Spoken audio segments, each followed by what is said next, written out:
இனிமே கண்ணை மூடிட்டு கடலை எண்ணெய் வாங்கலாம். ஏன்னா மந்த்ரா கடலை எண்ணெய் இதயத்தின் தயாரிப்பு. தூத்துக்குடி தொகுதி திமுக வேட்பாளர் கனிமொழி எம்பியை ஆதரித்து சமூக நலத்துறை அமைச்சர் கீதா ஜீவன் நேற்று நடந்த பொதுக்கூட்டத்தில் பேசுகையில் கனிமொழி சிறந்த பாராளுமன்ற வியாதி என குறிப்பிட்டார். தொடர்ந்து பேசிய அவர் மறுபடியும் பாராளுமன்ற வியாதி என பேச வந்தார். உடனே சுதாரித்து சிறந்த பார்லிமெண்ட் எம்பி என குறிப்பிட்டார். அமைச்சரின் இந்த பேச்சை கேட்ட கனிமொழி முகம் சுளித்தபடி காணப்பட்டார்.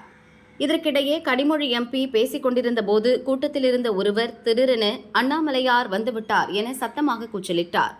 இதனால் அதிர்ச்சியடைந்த கனிமொழி ஒரு நிமிடம் பேச்சை நிறுத்தினார். உடனே அந்த நபர் வானத்தில் கருடன் வட்டமடிப்பதை காண்பித்து கருடன் வந்துள்ளார், அதையே கூறினேன் என மாற்றி கூறினார். இதனால் கூட்டத்தில் லேசான சலசலப்பு ஏற்பட்டது.